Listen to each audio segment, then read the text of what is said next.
I've been warning about this for decades.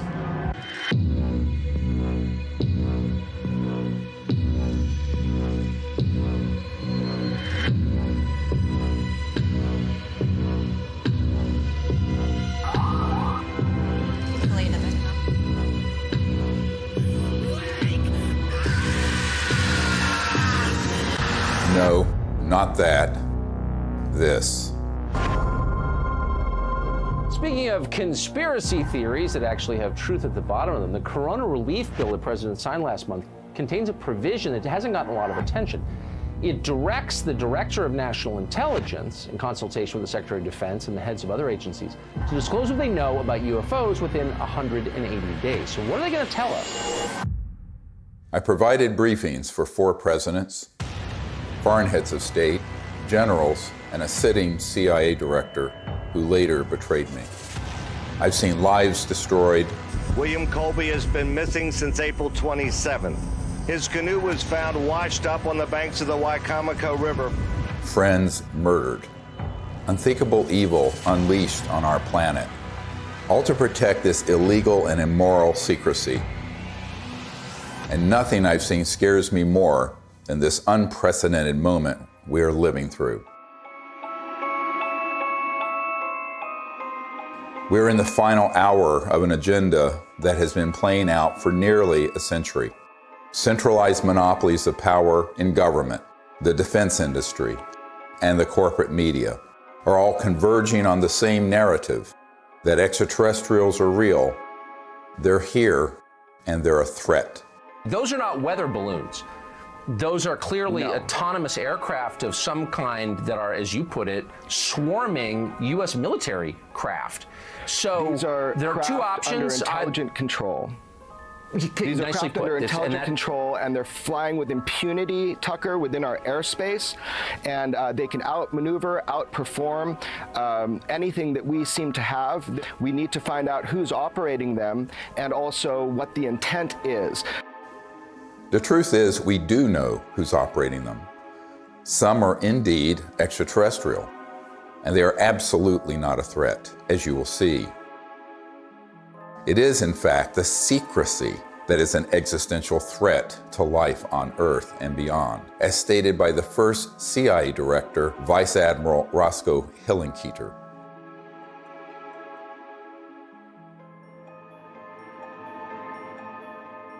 In 2020, I was asked to brief the President and Vice President on a situation that completely spiraled out of their control. They had been lied to, just as you have been lied to, and we cannot stop what is coming if we don't finally confront the truth.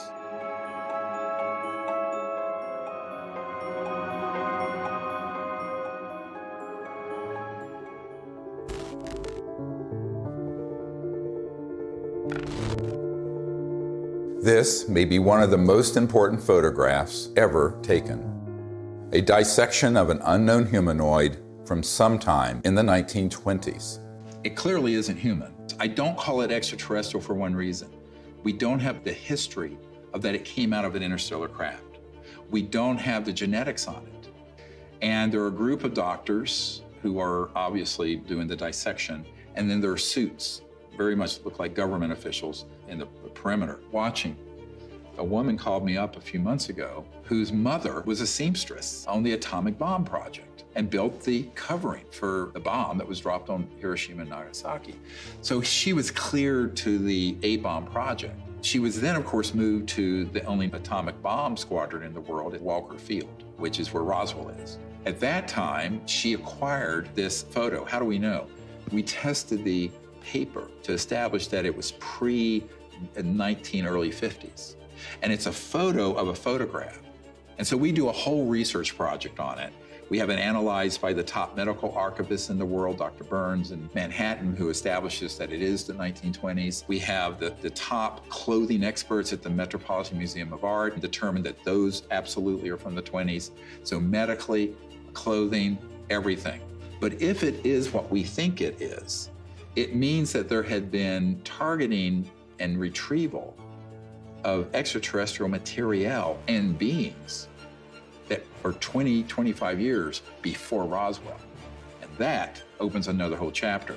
Now, the reason I think that's quite possible, I've had members of my team who've been in the vault and in the classified projects who have seen top secret files going back to the late 1800s and early 1900s dealing with ETs and ET craft and beings. So everyone thinks everything happened at Roswell. No, this goes back longer. Think about that. At least 100 years of UFO secrecy. Do you really think this guy or this guy, or God forbid, this guy, really have a grip on this issue? Excuse me, I didn't mean to fart out of my mouth. They don't. This is why heads of state from around the world come to me, a retired medical doctor, to get the truth about this phenomenon. And sadly, they don't have the power to do much about it once they know the truth. In 2001, I brought together 20 senior military, intelligence, and aerospace whistleblowers at the National Press Club in Washington, D.C., for a press conference that would change the world forever. The men and women who are on this stage and the some 350 additional military intelligence witnesses to the so-called UFO matter and extraterrestrial intelligence can prove and will prove that we are not alone. This marked the public debut of the Disclosure Project and the launch of the global disclosure movement to end UFO secrecy and disclose technologies that would end poverty, climate change, and the use of fossil fuels overnight and transform every aspect of life on Earth. One of the biggest bombshells at that 2001 press conference was the testimony of Carol Rosin, an aerospace executive who worked beside Wernher von Braun, the Nazi rocket scientist who came to America after World War II to work for NASA. Carol received his deathbed confession, a testimony so terrifying that we spent the last 20 years trying to warn about it. Now, here was von Braun sitting at a desk when I first met him, explaining to me that he was told he only had 3 to 6 weeks to live, but that he was going to stay alive long enough to teach me what the real game is that's going on. And it started out when I was in the industry, the Russians were the threat. We had to build space-based weapons against the Russians. And then third world countries called nations of concern at that time. And then the asteroid threat, which I thought was kind of comical that we could just put weapons up there to shoot down or steer an asteroid. And then it leads to the last card. And then he would repeat to me over and over, and the last card, the last card, the last card would be the extraterrestrial threat. He explained to me that there was a moment when we were going to be told that the extraterrestrial beings, that their craft were a threat, and they were not. These craft that have come here are now not UFOs, they're identified flying objects, and we know that they have beings in them. And we have witnesses here who have told you that they can shut down our missile silos. They can stop a rocket going into space that's a test. We have witnesses here who have worked in the classified departments who have the courage to come forward here to support what Wernher von Braun told me back in 1974 to 77. At the end, I said, and it's all a lie. Well, it's still all a lie. The ultimate dream of the dialectical war machine, the military-industrial complex, is to have this war with a potential extraterrestrial civilization. It's their dream of all times. You know, you can roll into place all the kind of strictures of a national security state. You can spend literally trillions of dollars a year on massive military equipment, super high-tech equipment, et cetera. And so that it's logical that they would use that as an excuse. And we do know from repeated examples of it that the utilization of a false flag operation to initiate a war goes on over and over and over again. Our human family does that. The nation states do that. Hitler has done it. They dress up troops looking like some other neutral country they want to invade and have their own troops dress up like them and pretend they've assaulted somebody, and they rush in and attack that country. You know, it's gone on and on. Flashback to September 11, 2001. The world is in shock. The American people are paralyzed with fear and grief. Over the next few days, an unprecedented show of solidarity and patriotism. Americans fly their flag from every car and hang them outside their homes. They unify around an overwhelmed president, brought together as one by terror and loss. Few raised an eyebrow as constitutionally protected freedoms disappeared and the war drum beat loud and unopposed.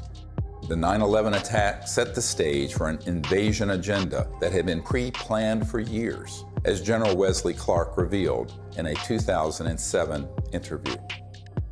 He said, I just got this down from upstairs, meaning the Secretary of Defense's office today, and he said, this is a memo that describes how we're going to take out 7 countries in 5 years, starting with Iraq and then Syria, Lebanon, Libya, Somalia, Sudan, and finishing off Iran.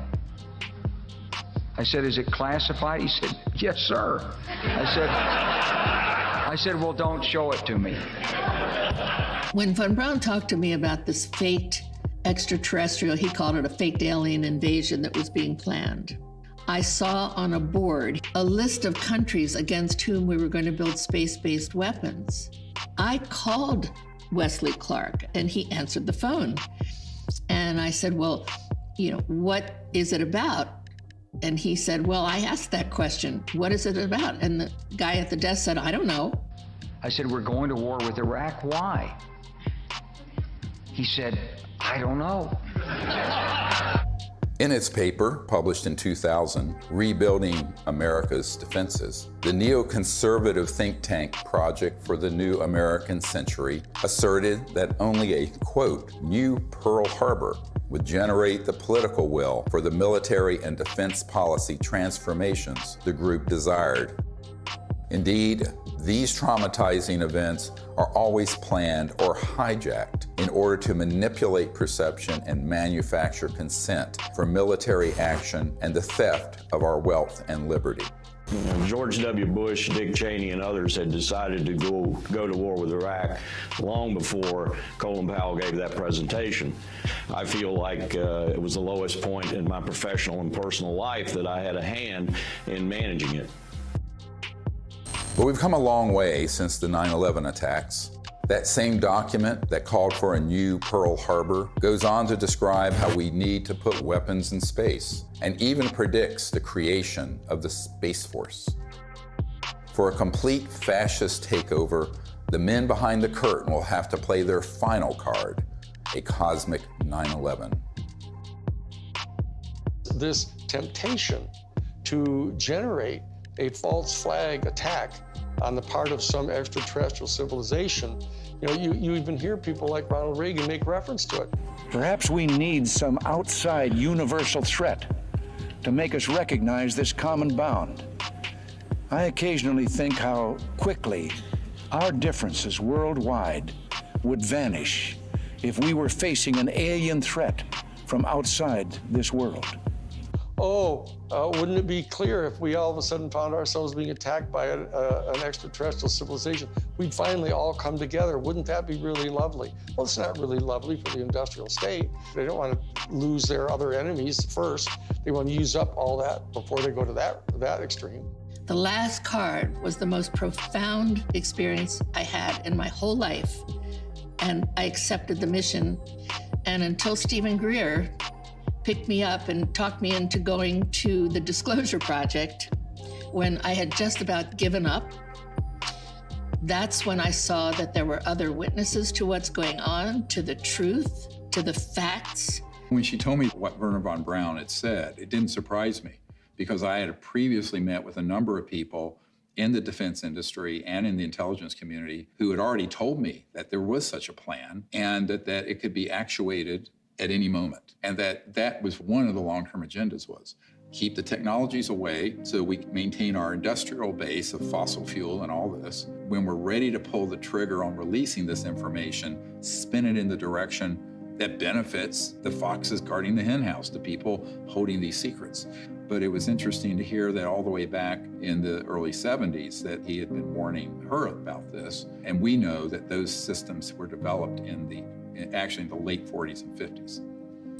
Truth seekers who explore the wonders of the ET phenomenon walk an extremely dangerous path. Most get sucked into the gravitational pull of the black hole of disinformation, where lies about the UFO cover-up and about ETs themselves poison the minds of even the smartest and most well-intentioned investigators.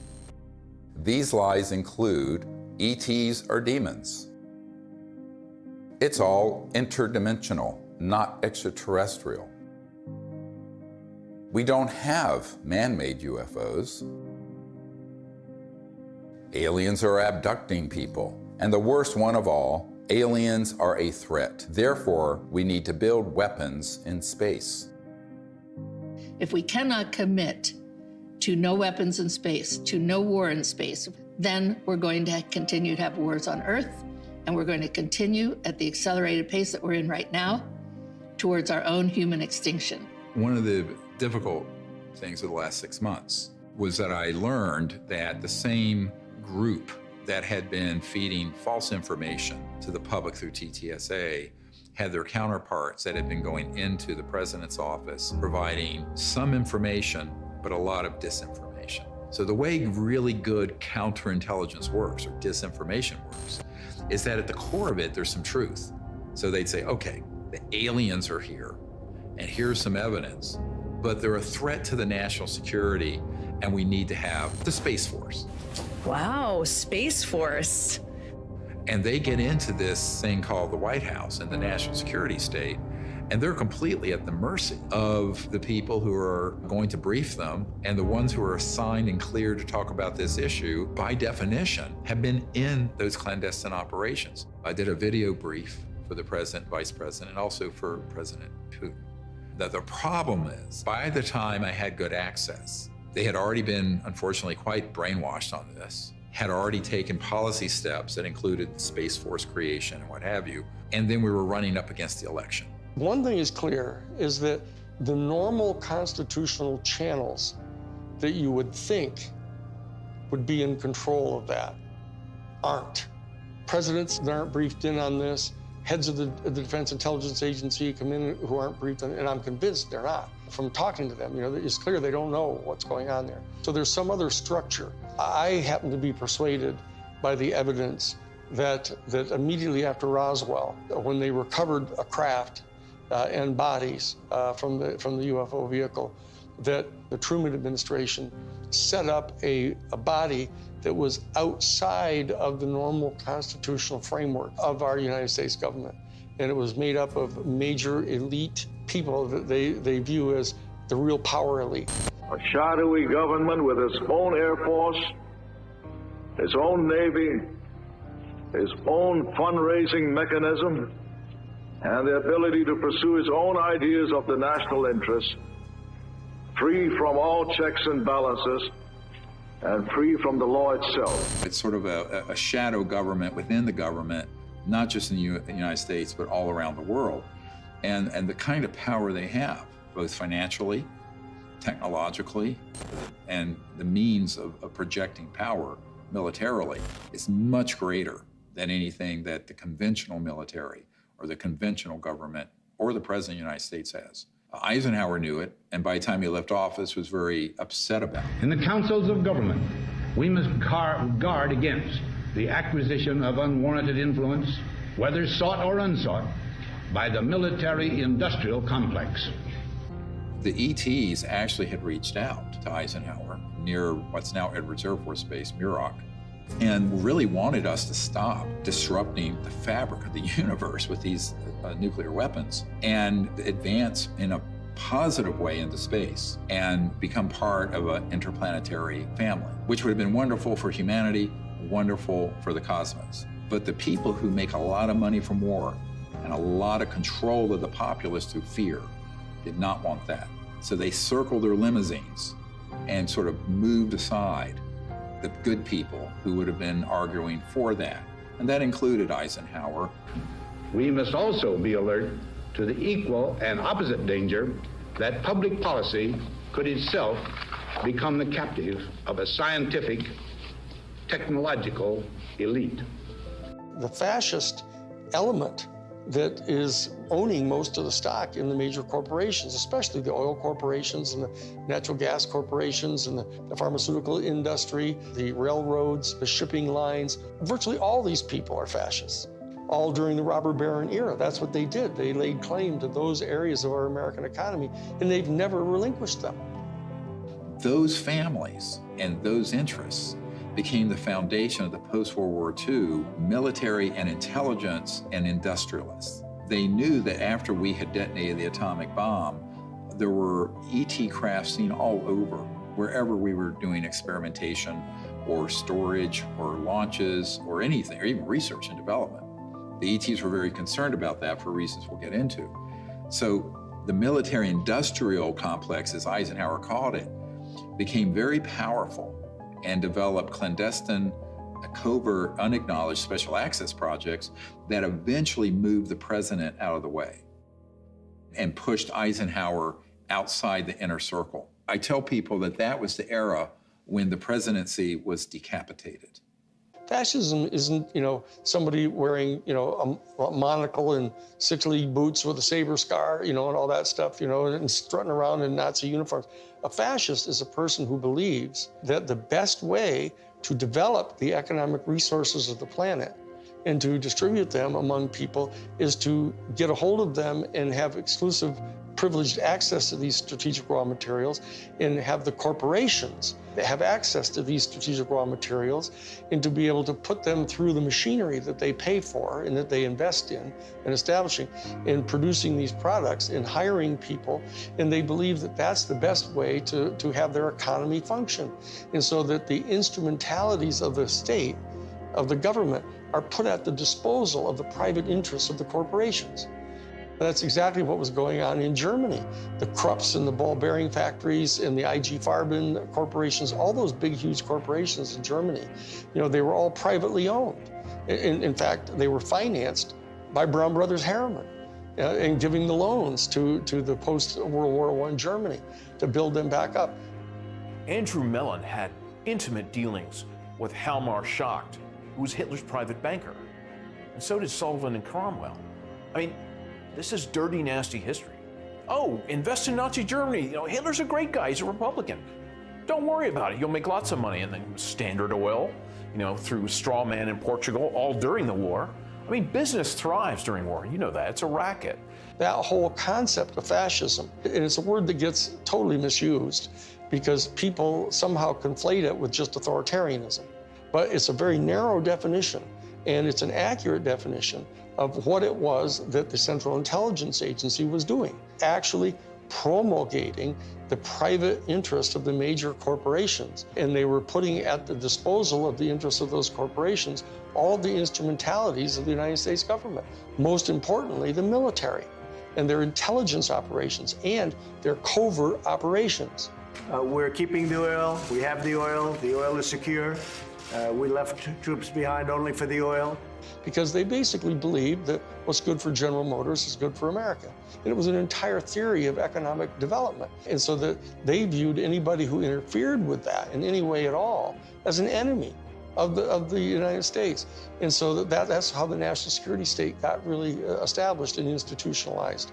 And so that when they encounter an event like Roswell, where this extraordinary technology crashes, they realize that there's this extraterrestrial civilization that's got this technology that is way beyond anything we've got. Their instantaneous response to that was, let's get it for us. And that we'll have it, and it'll give us this overwhelming advantage over any of our adversaries that are threatening our world dominion, or our, what they call full spectrum dominance, was their actual term that they used. My granddad and I, when we were talking, I'll never forget it, and he said, he was talking about Patton, and of course he said, I was in Czechoslovakia with Patton in April of '45, and I thought, oh, that was neat, what did you do? And then he's like, well, Patton had to secure a lot of the stuff that the SS had, and I said, oh, that's interesting, and they said, well, we went into this warehouse, and there were all these exotic, jet aircraft, rocket engines, parts of the V2, and maybe a V3, I don't know. I said, oh, that's interesting. And he says, I saw a disc-shaped aircraft. I said, oh, is that the one they built that had the BMW jet engines and the Arata ones in a circle, and it didn't really work and everything like that. And he said, no. And that was it. And so they began to take this in, and they started declaring it to be this huge national security state secret. Because it was, other than the nuclear bomb, it was the ultimate potential weapon. And so they wanted to be able to use it at their disposal for their private benefit. That fascism and the fascistic proclivities of these big industrialists and very powerful people, they know they really can't control 8 billion people unless they first control their minds and their beliefs and their attitudes. As Nazi war criminal Hermann Göring said at the Nuremberg trial, the people can always be brought to the bidding of the leaders. This is easy. All you have to do is tell them they are being attacked and denounce the pacifists for lack of patriotism and exposing the country to danger. It works the same in any country. The buffoonery of the Third Reich was instructive, and they learned that that kind of behavior wouldn't be effective. So they went subterranean. They went covert. People don't understand. We won the battle of World War II. We did not win that war.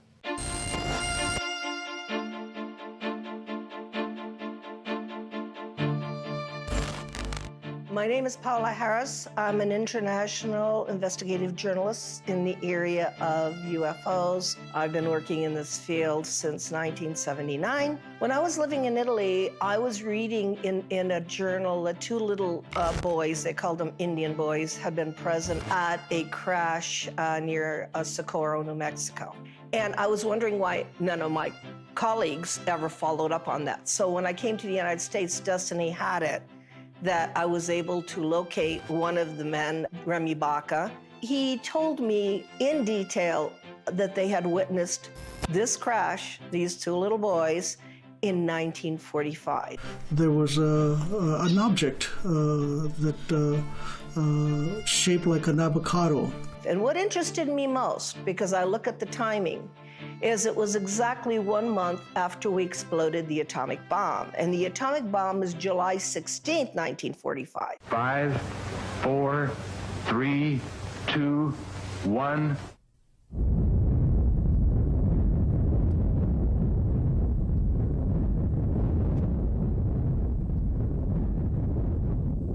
And they actually went up to the crash site and saw 3 beings.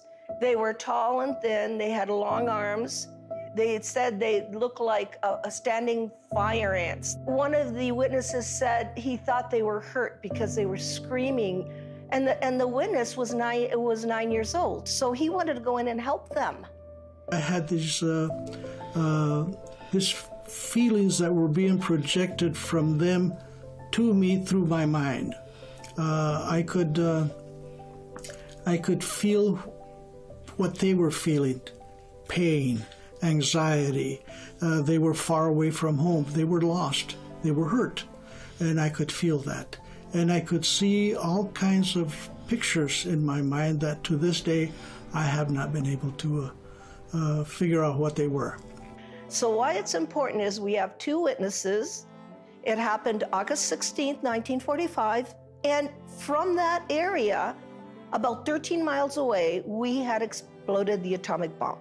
So I thought, well, let me go there. And for 5 years, I investigated this case and realized that whatever happened 1 month later was a statement to the planet. It was a statement about our going into the nuclear age. And it was a statement that meant, wake up, because whatever you guys did 1 month before is going to affect you for the rest of the planetary life. Assuming that they've always been there, but what caused this great interest in us, this large incursion after 47, obviously, yet the atom bomb. If you accept the multidimensional theory, it's highly likely that we've done a hell of a lot of damage. In somebody else's world, they might have even done more damage there than we did here. We kicked the hornet's nest because we actually were doing more damage in those other dimensions and worlds than we were doing here. Step in the shoes of a generic extraterrestrial who's tied into a civilization that's interstellar capable.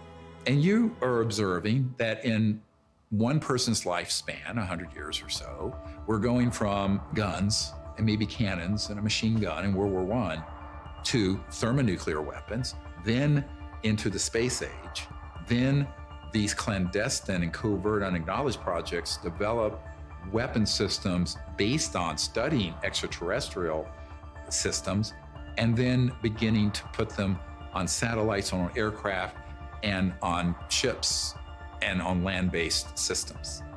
So the ETs are sitting back and looking at this in its aggregate, and now we're decades into the solutions for poverty in the environment, decades into the ability to have a new economy that would be just, and also would be a space economy. We could be out in space peacefully. We're decades to when we should have ended the war to end all wars was supposed to be World War I. What have we done? One war after another.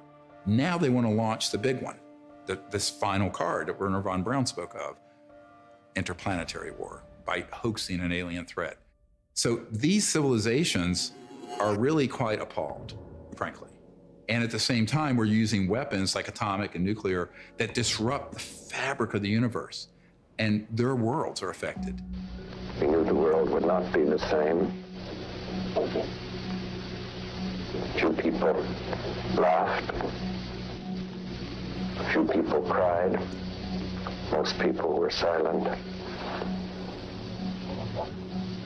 I remembered the line from the Hindu scripture, the Bhagavad Gita. Now I am become death, the destroyer of worlds. I suppose we all thought that, one way or another. I am death, the destroyer of worlds, plural. Worlds, plural, is not just this planet. So it got to me that Oppenheimer knew right well that they were having UFO visitations, that someone was interested, and I had in my possession already the MJ-12 documents that are on Ryan Wood's website. A letter from Robert Oppenheimer and Einstein addressed to President Truman. It's called Relationships with Celestial Within Our Bodies. When you say relationships with celestial bodies, and you are calling whoever was over that area cultures, you're not really talking about any kind of hostility. What you're talking about is more integration. So that whole document said, what do we do with this problem? Do we communicate with them and treat them like they're another country? And if so, the United Nations is not capable of handling this. In the document, it says we need to create a supra-United Nations. These are the words of Einstein and Oppenheimer. Who can deal with this problem? The ETs have done a number of things when we go too far, where they stop it. Now, they don't do anything hostile or violent back. They've made it quite clear through very explicit events where the ETs do not want humans going out there with guns blazing. A couple of nuclear weapons sent into space were destroyed by the extraterrestrials. The one incident, for example, was they actually photographed the UFO following the missile as it climbed into space and shining a beam on it, which neutralized the missile. And that is their major concern, is to preserve the integrity of the Earth, because it affects their own system. The very end of the 70s and the early 80s, we attempted to put a nuclear weapon on the moon and explode it for scientific measurements and other things, which was not acceptable to the extraterrestrials. And what happened? They destroyed the weapon before it got to the moon. The idea of any explosion in space by any Earth government was not acceptable to the extraterrestrials, and that has been demonstrated over and over. And what's the consequence? How is that demonstrated? By the destruction of any nuclear weapon sent into space. If they were hostile, they would have just eliminated all that testing. They don't. I find out that is not the way they operate. They warn. They say, what the heck are you doing to your beautiful planet? And you have a choice. We have a choice. We can listen, or we can let it happen. If people are watching the media right now, they're not hearing about the peaceful extraterrestrial craft. What they're seeing are released, supposedly leaked documents, leaked videos, much of which is not even true. They're not real. It's faked right there. And it's being presented in a format that is to cause fear, to make us see the crafts and the beings as enemies. There's no question whatsoever that the elite that are in charge of the national security state infrastructure, both the official infrastructure and the unofficial infrastructure, are in fact not only fascistic in their economic vision, but they're racist. So I'm telling you, when you see the documentation that goes on inside the Third Reich, in the courses that they were teaching at the thing called the Ordensbergen. The Ordensbergen was this series of 4 castles where they trained the SS people, and you get access to their documents where they're talking about this eugenics and everything. Why is it that they hate the Jewish people the way they do? And people don't have any idea. People got some weird, distant ideas about this, mainly because we allied so closely with the fascists, even immediately after World War II, that they suppressed all of this information about them. And so people don't really know the details of what their thinking was. But the bottom line is that this issue of racism runs extremely profoundly deep in this elite, white, male, Caucasian elite that owns most of the stock and shares of the major corporations and are the promulgators of this fascist ideology, right? And these are the people that were put in charge of the UFO program, right from the beginning. Many people who would consider themselves New Age and into all this stuff fall into these camps of, well, there are the good aliens and the bad aliens. And the good aliens almost always look like someone from Norway. And the bad ones have different features or maybe darker. I'm going, this is racism. You just call it out what it is. This is absolutely racism extrapolated into an interspecies level. Not just racism, but speciesism, which is even deeper. We have to try to overcome this. We have to train ourselves. They're hoping that we as humans evolve out of this mindset of ingrained racist tribalism and not go down the path that these covert interests want us to do and extrapolate into space, push out into space the racist world we've had. I call it exo-racism. Justification for war or genocide always begins with dehumanization of the enemy. For example, as part of their anti-Semitic propaganda campaign, the Nazis revived the centuries-old blood libel, the allegation that Jews murder non-Jews, especially Christian children, in order to obtain blood for the Passover or other rituals, in order to lay the foundation for a false flag alien threat. The national security state has engaged in a similar propaganda campaign for decades, a cosmic blood libel. The national security state apparatus and their media allies have been flogging that particular theory that these extraterrestrial civilizations are all here to eat us or to take over our planet and rape our women. There's a whole scenario that's always gone on the part of authoritarian warrior states. About the ultimate other, the Hun. 95% of all of the movies that have ever been made about extraterrestrial life have portrayed them as hostile and dangerous to us, and it sells in that way. I don't know why people watch those movies. But on the other hand, I don't know why people watch cage fighting either. When Unacknowledged went viral and got hundreds of millions of people to see it, within months, they stood up the TTSA with Luis Elizondo, who is a famous disinformation operative in the Pentagon, at least amongst intelligence officials that I've met with, and others who are well-known disinformation figures within the UFO subject. That began the whole process of trying to pull the narrative back to, gee, we don't know what these are, but here's the evidence that we're, quote, leaking, which wasn't a leak, it was a controlled release. And then they hit the button, so the mainstream media that will take dictation from the intelligence community begins to cover it in the New York Times and CNN and every network around the world. Whereas the Disclosure Project has 100 times more direct military witnesses and better evidence. And they wouldn't touch it because it doesn't have the threat narrative attached. It doesn't have the agenda attached. The UFO threat is being exposed by this former Defense Department official. There are unidentified vehicles violating U.S. airspace with unknown intentions and extraordinary capabilities being encountered by U.S. military personnel. We don't know where they're from. Chris Mellon, descendant of one of America's most influential families, oversaw the budgets for some of the military's most top-secret weapons programs. I think there's a reason they picked a Mellon. This is a tradition in our family. You know, as you said, the Mellons were the first family of intelligence that will go along with, you know, we need to do this for the good of the country. You know, yes, you gotta lie and do whatever you have to do, but, you know, this is what we need to do. And they'll just do it.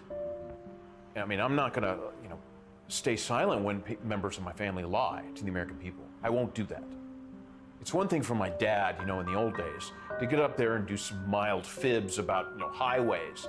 This is not. You're messing around with the survival capability of the human race. Correct. I mean, that's not an overstatement. Right. This is deadly serious. It's not funny.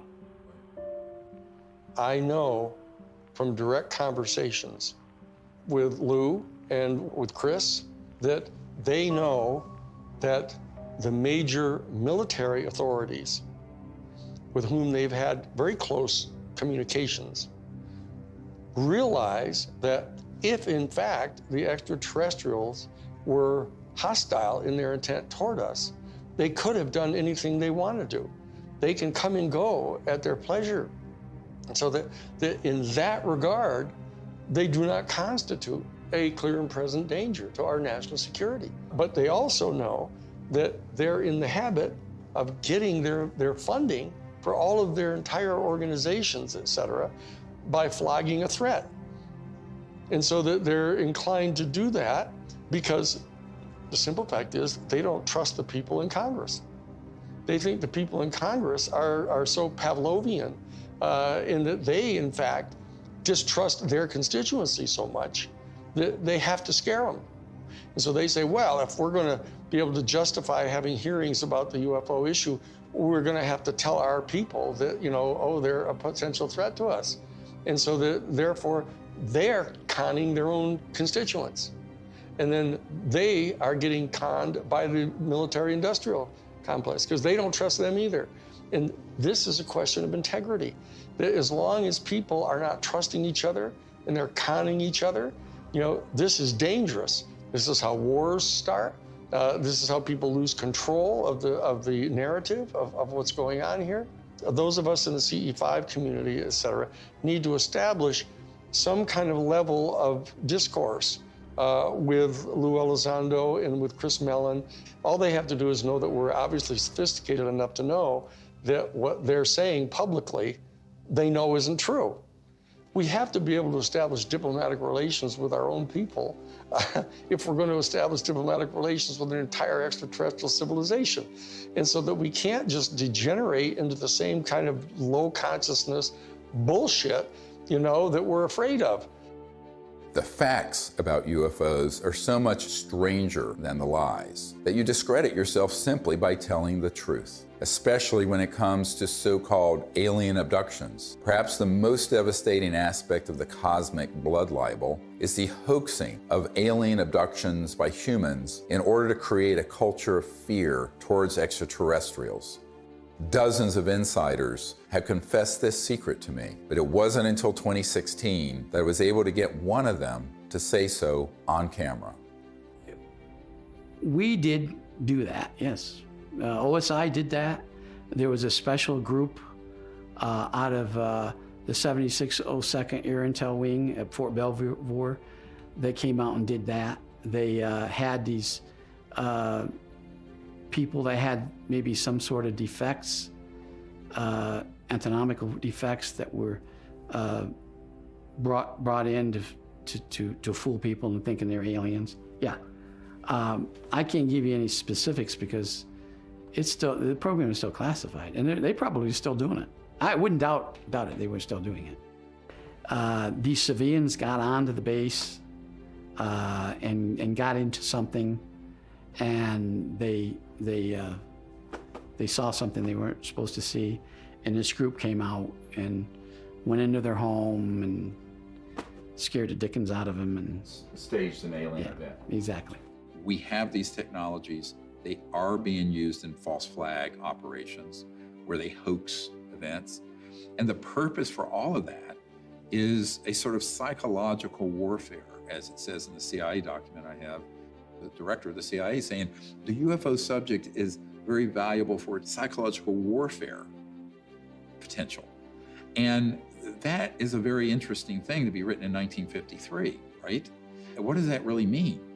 Well, it means that the long-term defense strategy from the late 40s and 50s forward was informed by eventually using this last card to consolidate sort of a global, totalitarian military control of the population. Could it be manipulated purposely by people who have the technology to simulate UFO sightings? And people say, well, of course not. Who would do a thing like that? Well, I would remind you that during the Watergate investigation, it was discovered that there was a plan originated in the White House to surface a submarine off the coast of Cuba and paint the second coming of Christ over the island of Cuba using holograms. Which is well within our technology today. The idea was that since there is a large Catholic population in Cuba, they would be so upset by this vision that this would saturate the communication channels, the telephone system in Cuba, long enough for an invasion to take place. How interesting. I never heard of that. Well, I think that's a classic in psychological warfare, but that kind of manipulation is well understood. And I have personally investigated several apparently genuine UFO cases where there was in fact a manipulation. My conclusion, the conclusion of scientists working with me, was that there was in fact a manipulation taking place and that it was not a hoax on the part of the witnesses, but a hoax on the part of somebody much better organized than them. In Vallee's book, Forbidden Science 4, he describes a smoking gun document that confirms what Doty said. In an entry dated Thursday, 26th of March, 1992, Vallee writes, "I have secured a document confirming that the CIA simulated UFO abductions in Latin America as psychological warfare experiments. We reached out to Dr. Vallee and asked him if we could publish the document in this film. He refused and tried to blame the producers of this film for his decision to not release it. Unfortunately, others in the UFO research community have similar evidence of this cosmic false flag, but are afraid to come forward publicly. This lack of courage or integrity, or both, is precisely why the secrecy persists." I also asked Richard Doty about the last card scenario, using the military lingo for false flag, deceptive INW, which stands for Deceptive Indications and Warnings. Have you been exposed, or did you come across in your career and your network the false INW or the Deceptive Indication and Warnings projects related to this? Yes. And what did you find out about those? That's pretty hush. I don't think I should talk about that. Yeah. I mean, that's where when I briefed the head of the Defense Intelligence Agency, that was the main subject. That is, that's very sensitive. Yeah, it's very sensitive. Yeah. Extremely. Yeah. So we'll just pass that question on.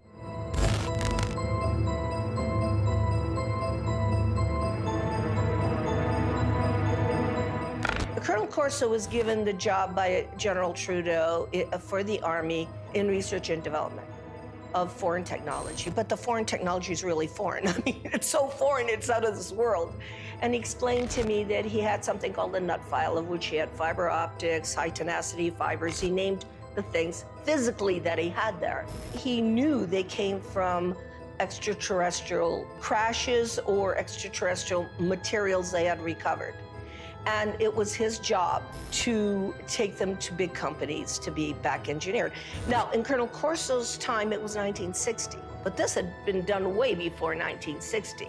These were extraterrestrial artifacts that had to go into industry. So for the first time in my naive years of research, I realized why the secret was secret. I always thought it was about, everybody would panic, then the religions would fall, and I had no idea this was going on. And ever since my association with Colonel Philip Corso, I realized what this is about. What this is about is the toys, the artifacts. And it's really about the industry. It is not about whether people would be scared or whatever. I think that the younger population and people that have studied this know that there is no danger. I mean, if they're not going to bomb you during the time you're doing the H-bomb tests in the Pacific, I don't think they're going to decide to come out of nowhere and bomb everybody or to have an invasion. There are too many times where we could have had an intervention that was hostile, and we never have, and we're the enemy. Hey, John, happy birthday. There's no way that I can, sugarcoat this. I was talking to a gentleman about the UAP report, and he contends the Pentagon has alien bodies and crafts. So I just wanted to run this past you. Does DOD have these things, and if so, where? Jeff, the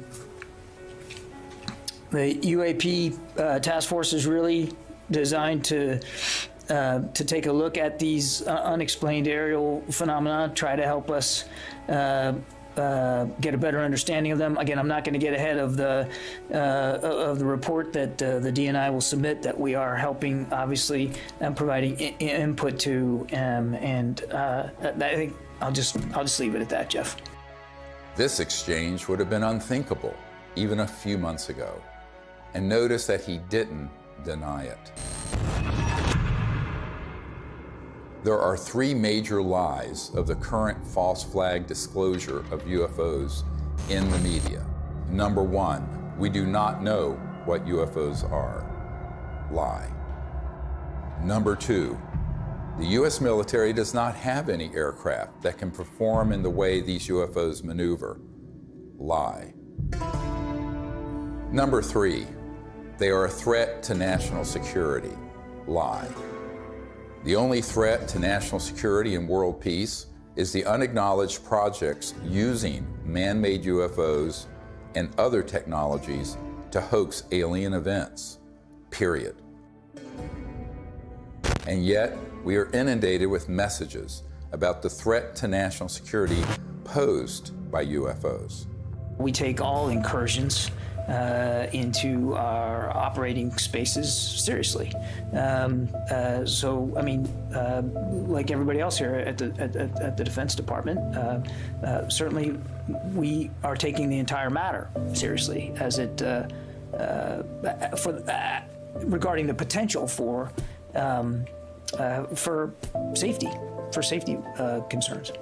One of the most brilliantly subtle disinformation techniques currently being deployed against the people of Earth is this air of phony agnosticism that has been generated surrounding this issue.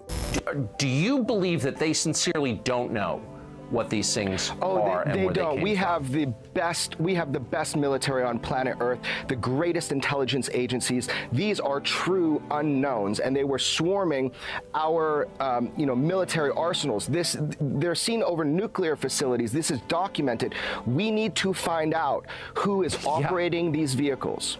There's a certain studied agnosticism that the media is allowing to come out through these ufologists. For example, Nick Pope. I mean, we are under siege. It's like there's a war of nerves going on. And if this was drones belonging to a foreign adversary, there would be an absolute outcry. And yet, the situation we're in, that we don't know what these things are, and they might even be extraterrestrial, that's worse. So I agree with Luis Elizondo on this. This is a potential catastrophic failure of intelligence. The same thing with people like Chris Mellon, whether he's been paid or not. he will get up there and say, well, we don't know what these are, we need to study them. There's a vital national security issue, which is that our sovereignty is being violated by vehicles of unknown origin. Chris and I have met, we've talked about all this stuff. I think the TTSA program was a little goofy with Tom DeLonge. This is a mechanism to change the way the government acts. You're going to see us dealing with the Senate, us meeting with the intelligence services of other governments, and everyone is coming out of the woodwork and saying, this is real, we got to do something about it, and it very well could be a threat, but we can't put our head in the sand. Former Blink-182 frontman Tom DeLonge launched To the Stars Academy, or TTSA, supposedly to bring scientists and whistleblowers together to advance the disclosure of UFOs. In reality, this was a thinly veiled front group for the Defense Intelligence Agency, staffed with notorious spooks like Jim Semivan, the former head of covert operations domestic for the CIA. All of a sudden, the same media outlets that historically ridiculed this subject started fawning over DeLonge and his entourage of disinformation agents, and always with the specter of an alien threat. Hal Puthoff was soliciting me for funds for his quantum communication thing, which I think the Navy has had for 30 years. So there's a lot of disconnects going on. And of course, they've left that TTSA program, and I don't blame them. I think it was a shit show. And some type of CIA, quasi-psyop, something. And I don't think anybody was really excited about it. And when they say, this is a mystery we need to solve, that is not true. As you and I know, the US military, especially the Navy, has reams of information on every shape of craft, where it's from, who's driving it, what they're up to, Forget it. It's just been going on for 70 years. The military-industrial complex is not stupid. Neither are the branches of the military. They know exactly what's going on. I think Chris means well. I really do. I don't think he's one of these guys, that's going around here, I'm going to fool the public and get paid for it. He doesn't need the money. I don't need money. We don't need fame or money. That's the last thing a melon wants. I'm telling you. And of course, TTSA even had a Lockheed Martin Skunk Works engineer who said, we need more money to study this because we don't know how these operate. In 1984, I got my chance to go to the Skunk Works. I'm working on things that defy imagination. Meanwhile, we published a letter that was written to Ben Rich, the head of the Lockheed Skunk Works. And the person writing was a friend of Ben Rich and said, are these UFOs ours or extraterrestrial? And Ben Rich writes back, they're both. He acknowledges that they are both extraterrestrial and ours. Now, this is not some ufologist. This is the head of the Lockheed Skunk Works, the premier aerospace engineering entity arguably in the world. Another man exchanging letters with Ben Rich was military aerospace historian James Goodall, who was Rich's pen pal and confidant for 25 years. I met Mr. Goodall in April of 2021 at the 20th anniversary of the Disclosure Project, which we celebrated in Scottsdale, Arizona. He was dying of esophageal cancer. This is the mid-90s. He'd already retired from Lockheed. And I tracked him down. He was at USC Medical Center near the end of his life. And we were talking about John Andrews and some other stuff, and we started talking about UFOs. And he said, Jim, we have things out in the desert that's 50 years beyond what you, and he was talking directly to me, beyond what you can imagine. And if you've seen movies like Star Trek or Star Wars, we've been there, done that, or decided it wasn't worth the effort. I said, Ben, you want to expand upon that? And typical Ben response was, no. The first time I realized that some of these vehicles were actually man-made was when I met aerospace illustrator Mark McCandlish, who testified at the Disclosure Project press conference about a highly classified air show at Norton Air Force Base, where reverse-engineered flying saucers were unveiled for those with a, quote, need to know. A male staff member in Congressman Brown's office not only confirmed the exhibit, but the fact that there were 3 discs at that exhibit. These discs were hovering off the floor without any visible means of support. They were referred to as alien reproduction vehicles, also nicknamed the flux liner because they used high voltage electricity.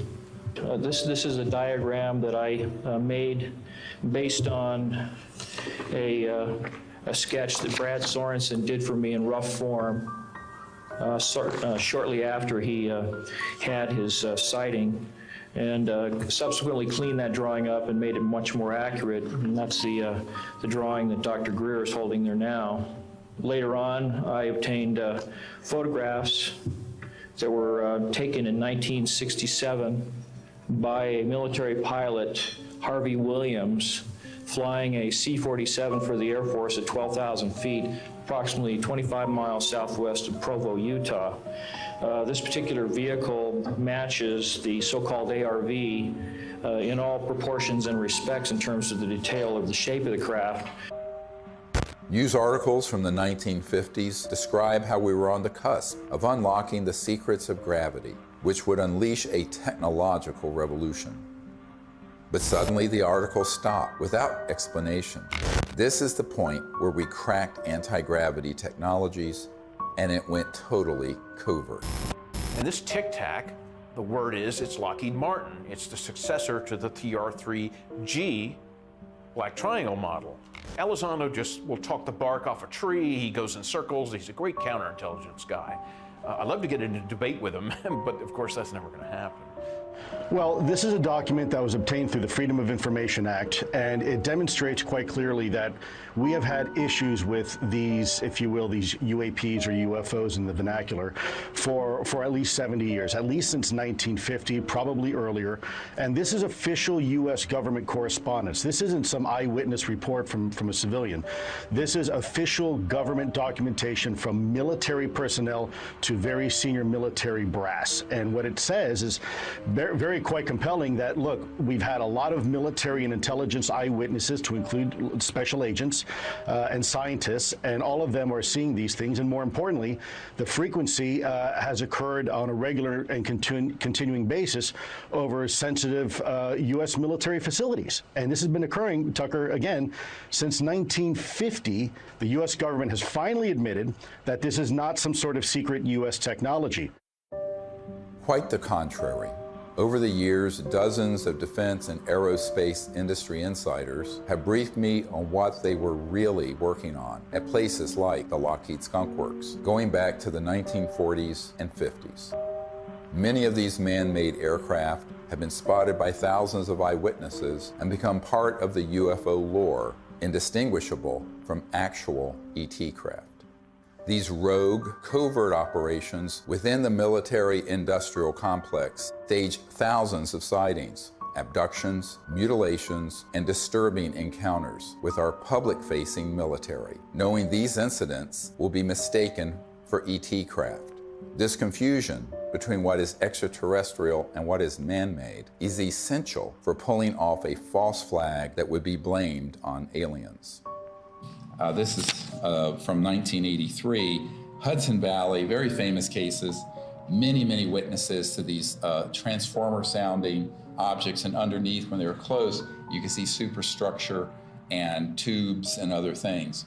That is not extraterrestrial. Now, have there been extraterrestrial vehicles of boomerang and other shapes? Yes. But where do you think they get the idea? And also, how else do you create a false flag?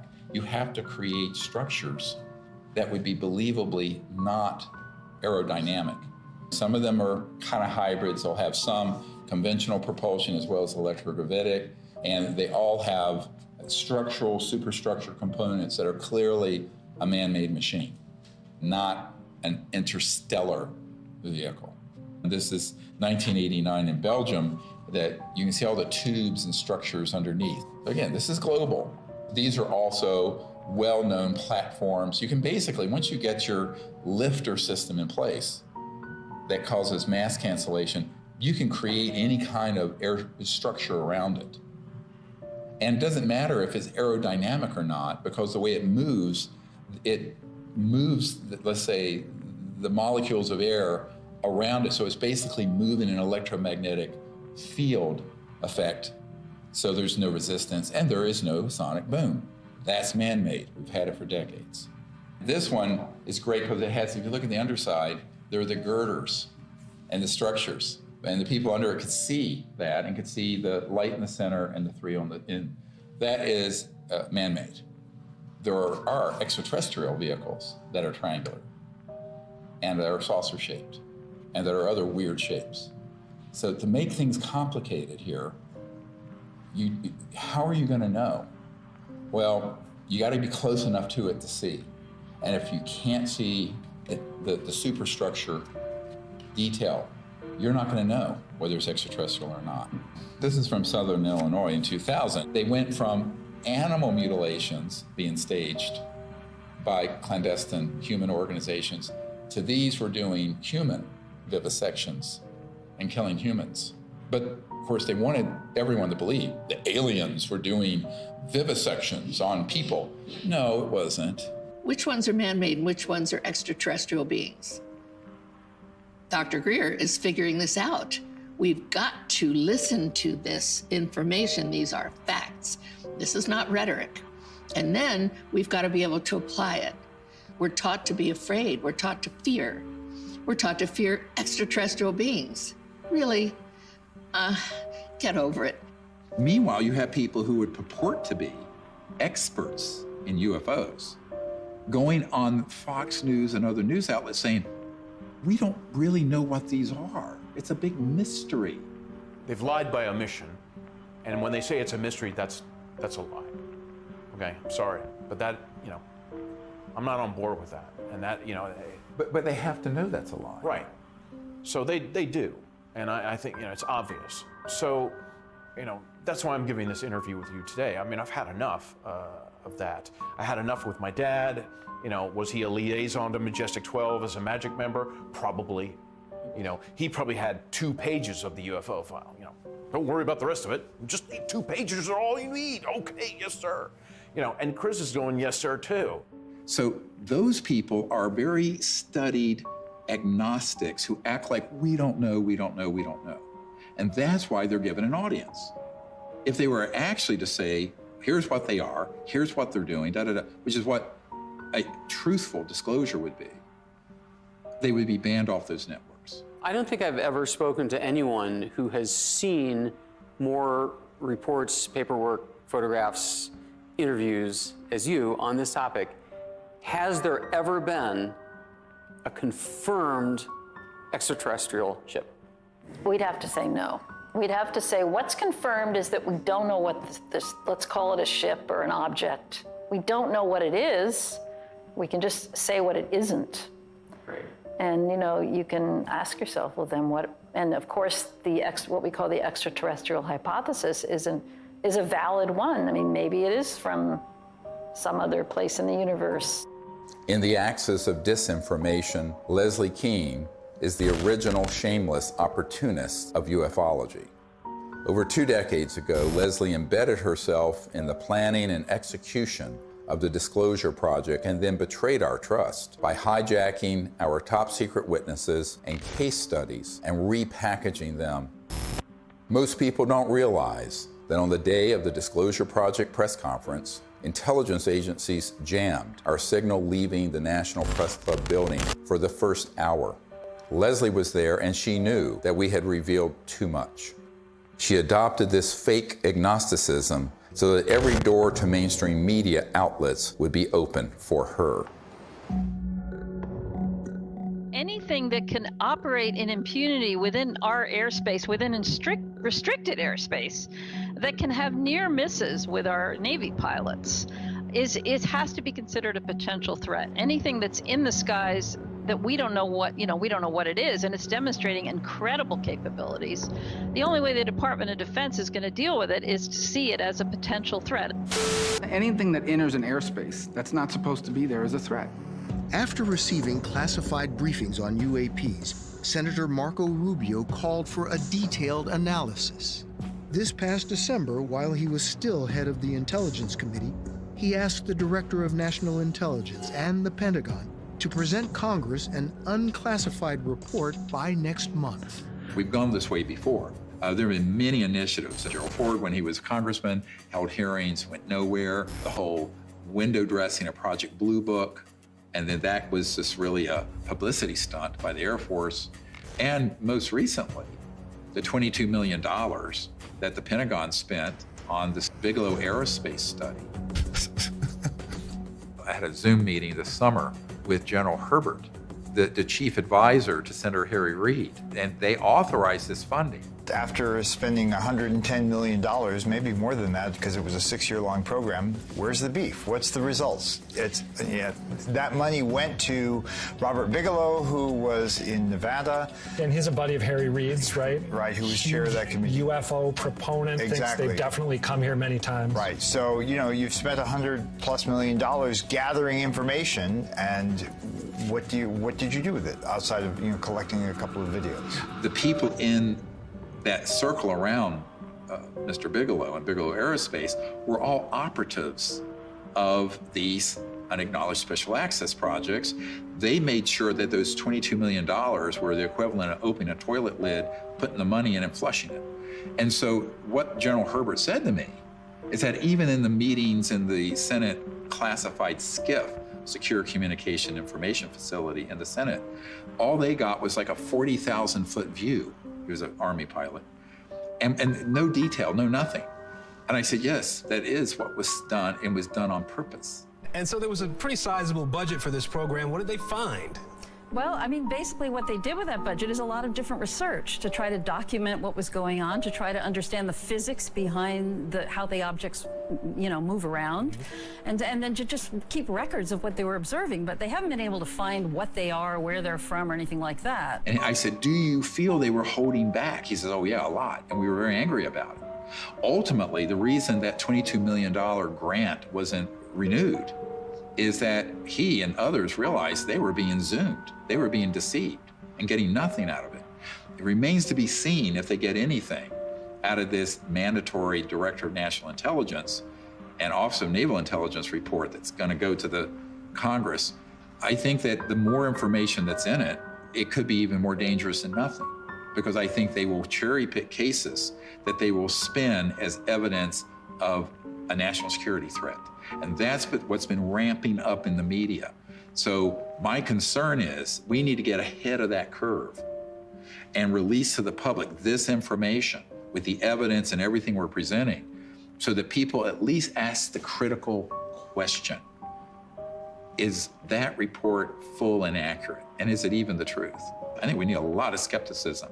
If it's coming out of the US government or any other government and the mainstream media, until proven otherwise, it is cherry-picked information and someone has an agenda because they've hit the button, the go button with the mainstream media to cover it in a very specific way that does not redound to the benefit of the human race. Von Braun gave me the idea that we should have a bill in the Congress and it should have a matching treaty. Well, we did for a while, but in the Congress it didn't work, not in this country. So I went international. And international is where I found some intelligent life that was really willing to create an agreement, a treaty, to prevent the placement of weapons in outer space. Да, наверняка инопланетяне в той или иной форме и в том или ином образе присутствуют на планете Земля, потому что из миллиардов галактик, по теории даже вероятности, не может организованная разумная жизнь существовать только на планете Земля. Но пока инопланетяне своим присутствием не нанесли никакого ущерба землянам, инфраструктуре и вообще живым организмам на Земле. Поэтому говорить о том, что есть инопланетная угроза, это, наверное, не соответствует реальности. The beauty of having these Russian generals come forward and say this is that we've had a lot of, like Colonel Corso and others, come forward with evidence. Now we have these senior people in Russia And we need more countries to do this, where they unshackle their leaders who know the truth of this and speak the truth to the world community. Now, if you listen to a lot of people, you hear, there are already weapons in space, blah, blah, blah. But the fact is, if anyone reads this treaty, which is hard to get them to do, it's on peaceandspace.com, then you will start to see, and it does tap people, along with the treaty, CE5 events where people can actually have an experience. What more do we need? Well, if you're listening to the scientific method that's been taught to most of us, there's no evidence, we're still looking for it. That is ridiculous. What about the people like me, like Dr. Greer, like 900 other witnesses? What about them telling the truth, risking their lives? The courage that it takes to do this, I haven't had it until now. There is another path, just outside the gravitational pull of that black hole of disinformation. It's the path I've spent my whole life fighting for and protecting. It's the path that leads to enlightenment, world peace, and the realization of technology so advanced that to us, they would seem magical. This is the path of truthful disclosure and peaceful relations with our brothers and sisters from the stars. CE5, or Close Encounters of the Fifth Kind, is a set of protocols I developed to initiate peaceful contact with interstellar civilizations. It's easy enough for anyone to do, and it will absolutely transform your life. Millions of people are learning how to do CE5 by connecting with local CE5 groups or by downloading guided meditations in the CE5 Contact app. Doing that in the context of meriting citizenship in a galactic civilization is a very meaningful meme. To say, look, we need to work on ourselves. We need to elevate our consciousness. We need to hearken to the higher angels of our own nature, etc. That's all a dynamic that we do have control over. That's why I think the CE5 thing is so important, because that's the best way to get data, not to be speculating, from our own political ideology about what they might be like. We really have to have direct communication with these beings. The more, the better. That dual role of elevating our own consciousness and rising to the highest levels of the angels of our own human nature on the one hand, and reaching out to establish communion and contact with the extraterrestrial beings themselves, are the two pathways that we have.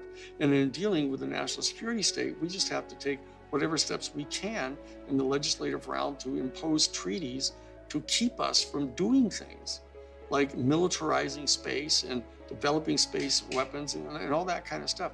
That's another third leg of this stool that we have to really do to exercise whatever kind of control we can have over the political realm. And that, I think, is the only way we're going to have not just world peace. World peace should have happened at the end of World War I. We have to have universal peace. At this point, world peace is too late. We're already in an interstellar moment. We're already in a cosmic time. So we have to have universal peace.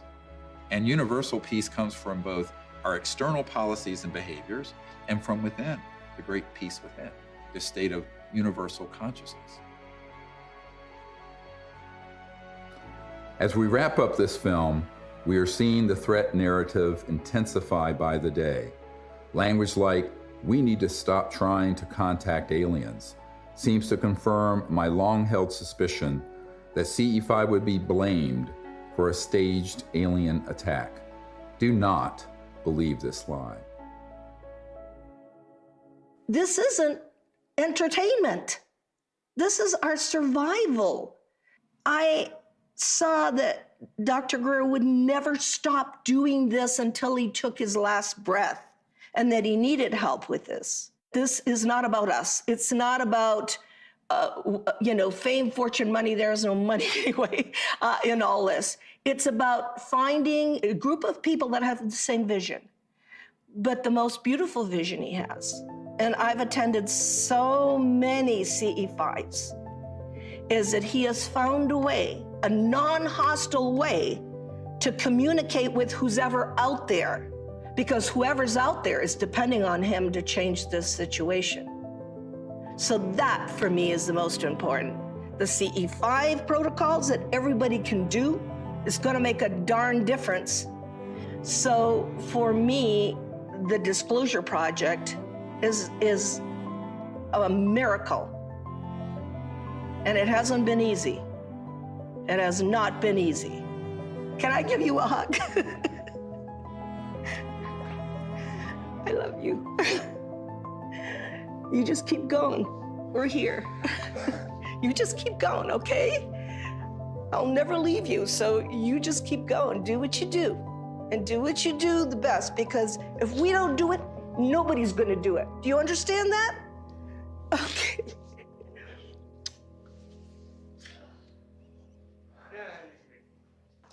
Yeah, okay, can I go outside and get some sun?